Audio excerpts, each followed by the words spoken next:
So much for being here. This is Deborah Kobylt Live. I got a question for you. Have you ever wanted to live like a millionaire, but you don't have $1,000,000? I got the guest for you today. People, please stay tuned in. This woman has more information that I personally have actually been learning from. And I've been going and looking at your book and getting a lot of great advice. Marilyn Anderson, author of How to Live Like a Millionaire When You're a Million Short. Thank you so much for being here. Thank you for having me, Deborah. Wonderful. Marilyn is an accomplished Hollywood writer. You are an award-winning writer of Murphy Brown, Fame, Carol and Company with Carol Burnett, the Friday the 13th series, on and on and on. We'll get into that later. Sure.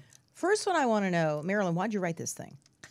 Well, the truth is, I knew so many people who had regular jobs and regular paychecks, and they never went anywhere or did anything fun. They didn't travel. They didn't buy things. And as a writer, you might not work for a couple weeks or for a couple months or even a couple years. But I would always be going places and doing things. And people used to say, how does Marilyn live?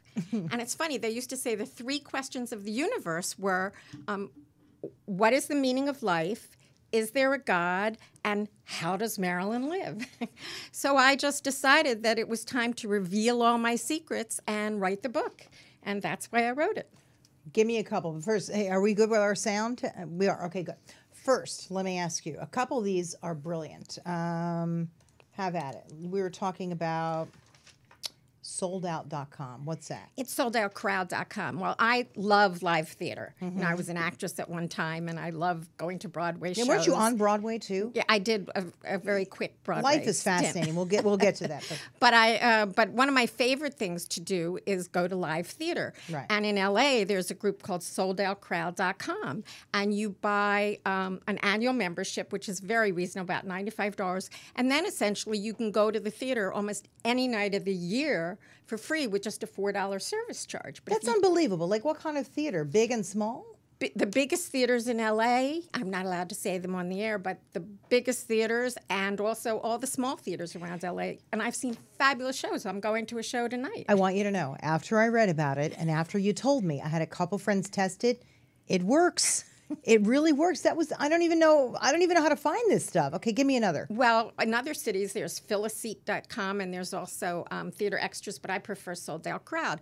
Another thing, of course, if you love theater like I do, is a lot of the Broadway shows, and even when they travel to different people's hometowns, have lotteries. For instance, if Hamilton is coming to your town and you can't afford $200 to $800 a ticket, they have a lottery. You have to be lucky, but if you enter the lottery and win, you can see Hamilton for $10 sitting in the front row. Let me tell you something. I took myself and my entire family for my birthday a year ago to see Hamilton.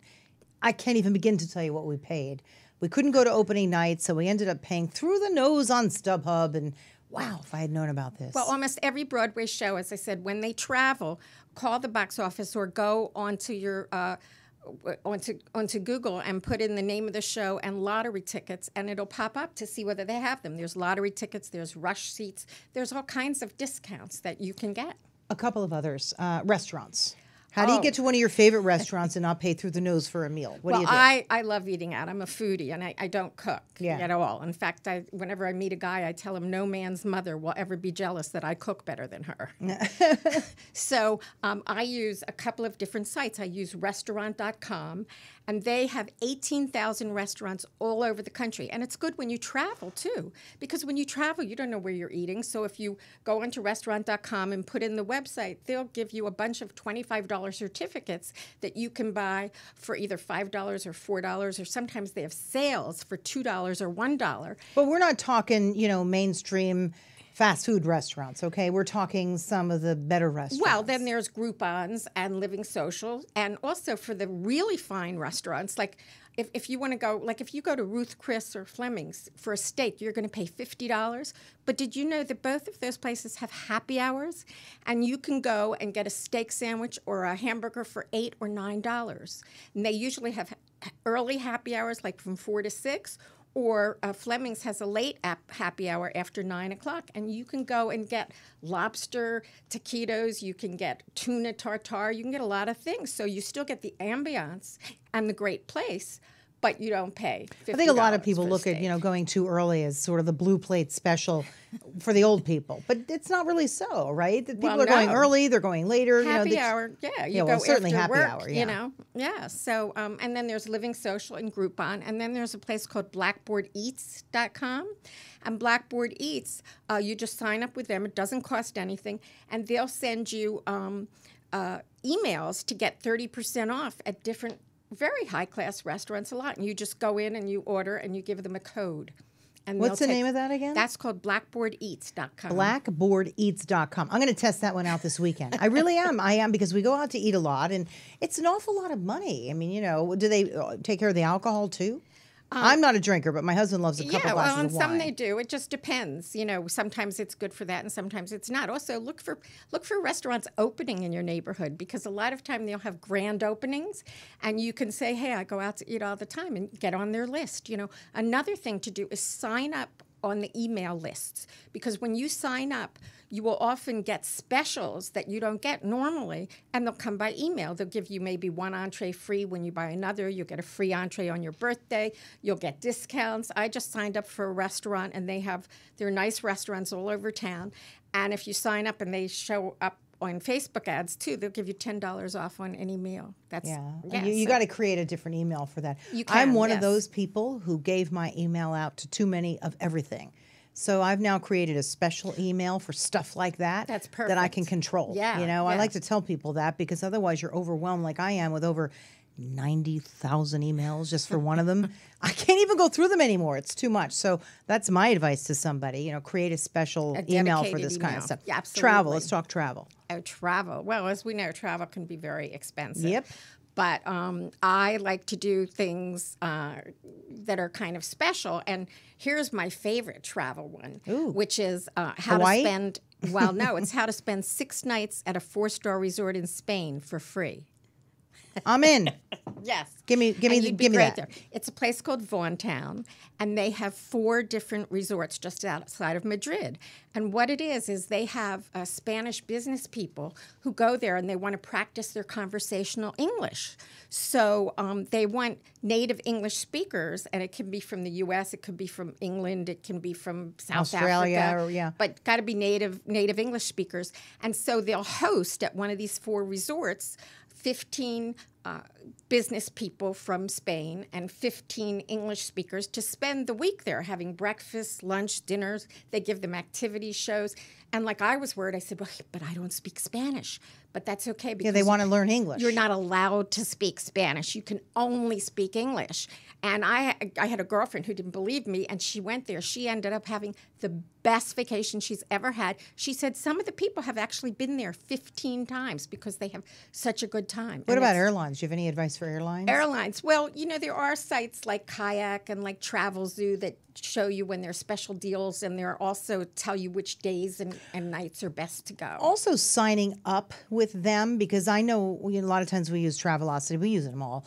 And we will get specials from them, and we'll take advantage of it. Don't just go on the site, but take a look at their specials. And of course, if you can accumulate miles, if you like to travel a lot, it makes sense to get a credit card where you get miles every time you spend your credit card. And there are some that you can get with no annual fee. So, you work it out to what gives you the best deal, and whether you want a card that has an annual fee, but you get a lot of miles. But there are several cards that have no annual fee, and you still get miles. So I recommend that. Shopping. You've got a couple chapters here. Don't discount stores, and ask.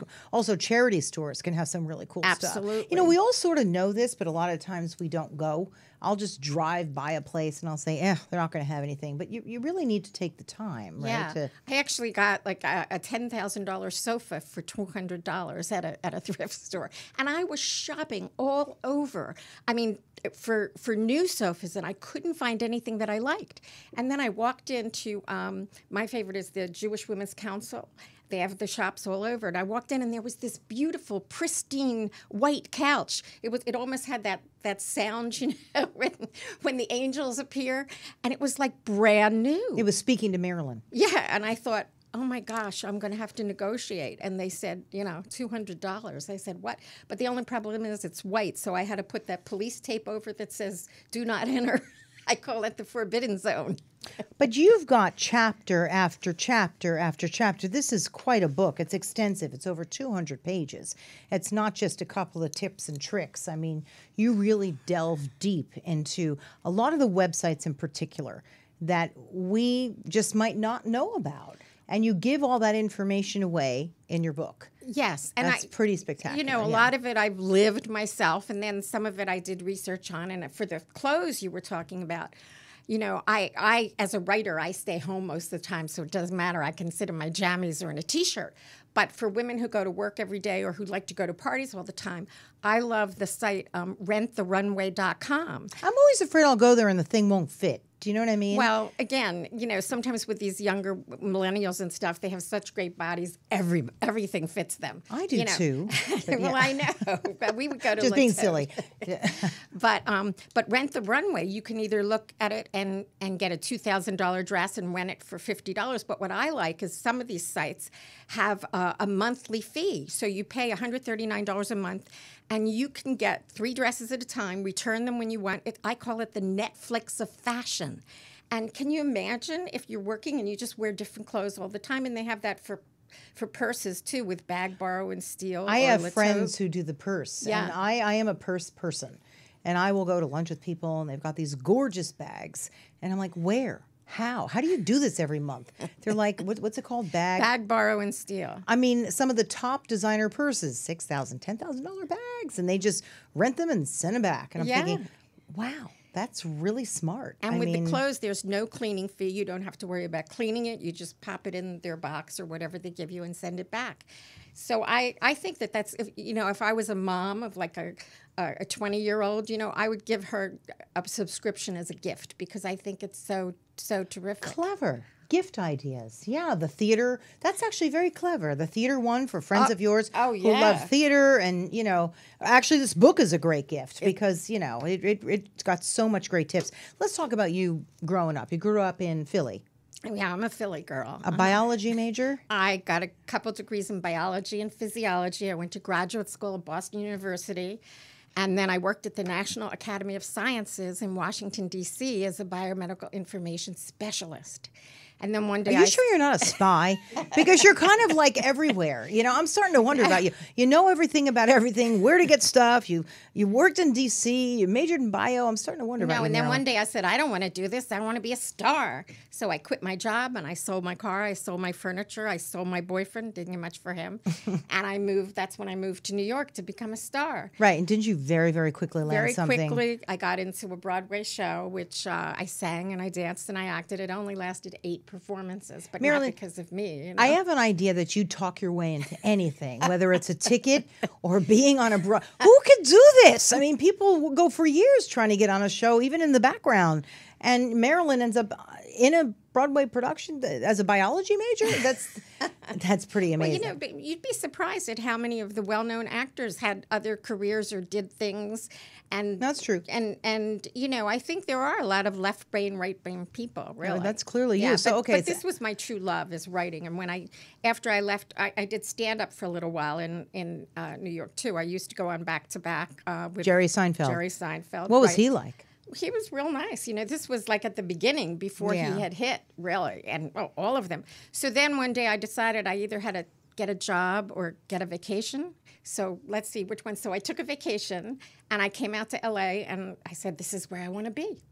And then I had an idea for a script and I wrote it and everybody said, oh, you'll never get an agent and you'll never get this. And of course, a big agency wanted it. And Don't tell that to Marilyn. So what happened? So I got an agent and I made some money. There was a writer's strike, so that sort of hurt the whole business. But then I ended up writing some television and selling some movies. And a couple of years ago, in 2015, I wrote and produced a film that's now on Amazon and Which iTunes. one is that? It's called How to Beat a Bully. Yeah, why did you write that? Well, it's actually like a Home Alone kind of story, but with an anti-bullying theme. Mm-hmm. And it's like so many stories of bullying are sad or depressing or upsetting. And this is a story that can give parents and kids laughs and smiles, but it still has the theme, it's better to be friends than bullies. But who's it targeted to? It's targeted to kids. The kids in it, we have actually, we have kids in it. We have actors in it from 8 to 80. So it's really a family kind of film. Where did that end up getting distributed? Well, it's on Amazon. It's on iTunes. We had the DVDs at Walmart, and if you go online, you can find the movie and you can watch it on Amazon Prime for free. If you another tip. I just think that no, I think it's a valuable film. And I think it's people, fun. Yeah. It's not sad.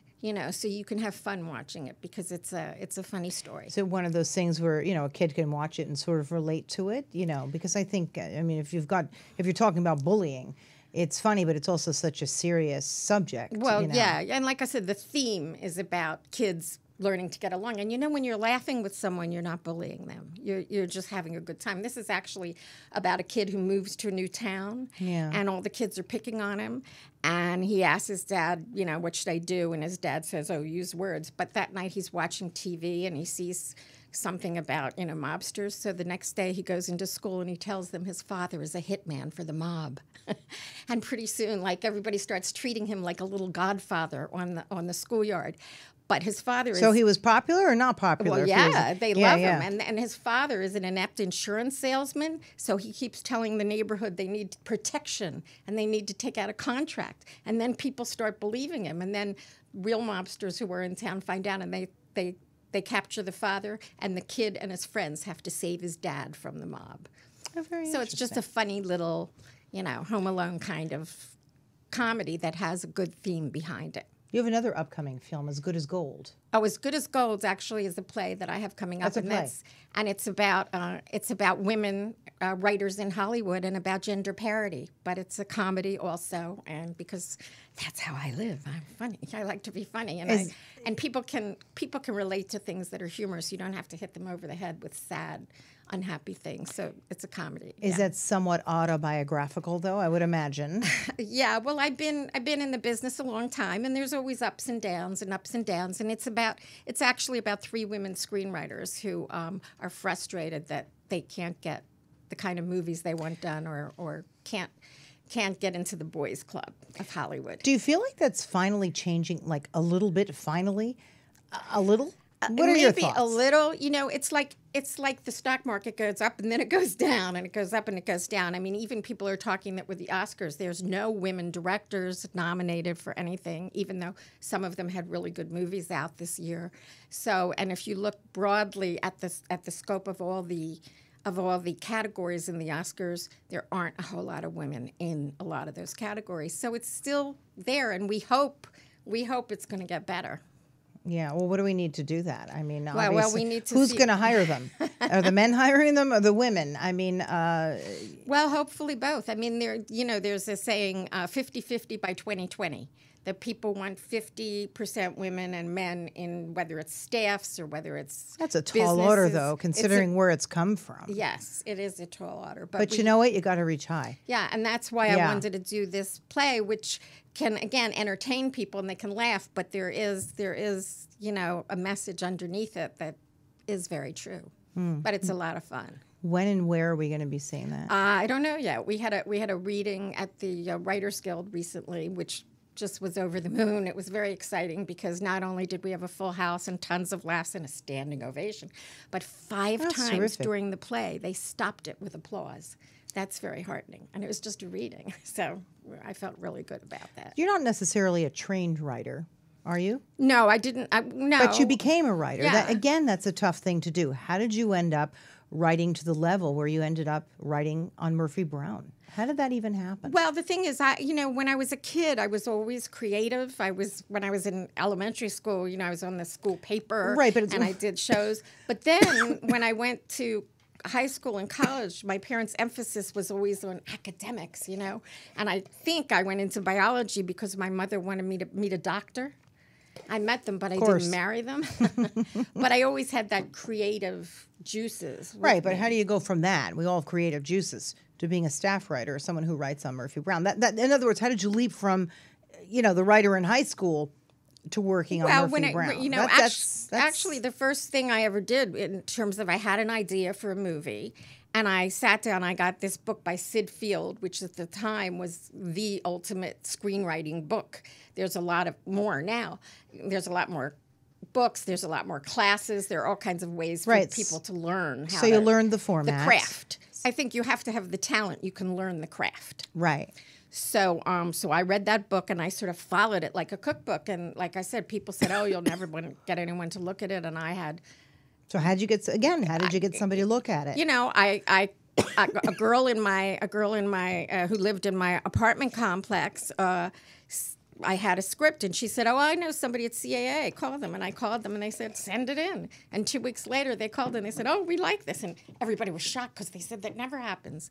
And then I got onto a TV show because I went in at the time. I took a temp job because the thing is, and I was, much younger, but I went in as a temp, and I said, "Well, I'm not really a secretary. I'm a writer." And he said, "Well, we'll let you know." And then halfway through the season, because he asked me to stay, and I said, "Well, I'll stay, but if I get meetings."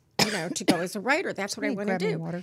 And halfway through the season, he said, "Do you want to pitch?" And I pitched, and they liked it. He said, "I'll give you the week off. Can you have the script into me?" But, I studied scripts. And these days, there's so many opportunities, as I said, for Sorry about that. By the way, I've had a little bit of a cold, and I need some water, everybody. Okay. Keep going, but I apologize for the coughing. Yeah. Thanks. So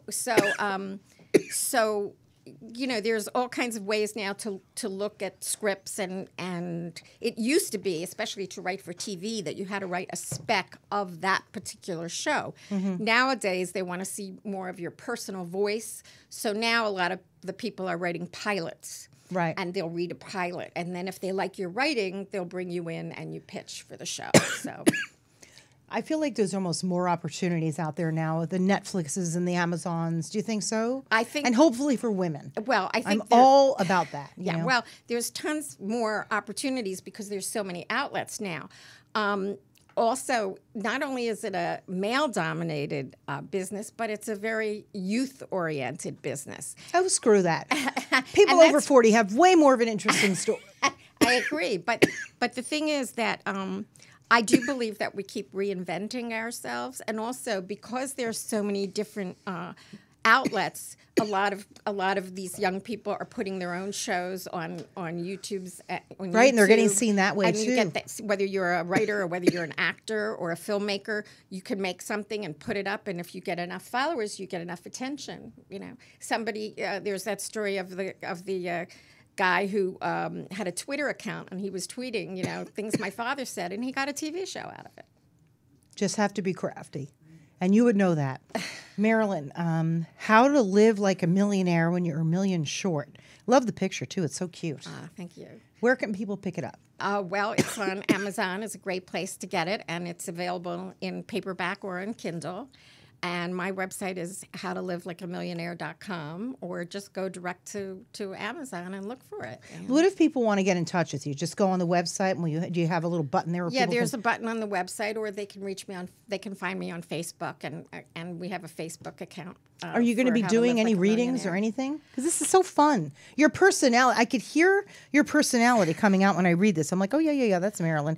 But you got a lot of guts, girl. Well, yeah, because I tell a lot of funny stories about how I did something, and it's all win-win. None of it's scam, but it's all win-win, and there's some very funny stories in there. So it's part memoir. It's part of how I can do it, and how I did it, and also how you can do it. And, not everybody's going to want to do everything that I have, but everybody can go out tomorrow and do some of these things and have it's not just about saving money, it's about having fun. It's about doing more with your life and enjoying every moment that you can, even if you don't have a lot of money. Thank you so much for being here. Everybody, please pick up How to Live Like a Millionaire When You're a Million Short. Honestly, I was skeptical. I thought, she's going to have some great advice. It's fantastic. I'm going tomorrow to a luncheon, and I'm bringing a few of these that I actually ordered as little gifts. Oh, so thank you. So I appreciate that. Yeah, one of my girlfriends, she bought like 12 books. Every time somebody has a birthday, they're great gifts. This as a gift. So I'm very happy that it's fun and wonderful to be able to help other people. I really enjoy that. I know you do. Anyway, thank you so much for being here. And thank you, everybody, for tuning into Deborah Kobylt Live. We'll see you next time.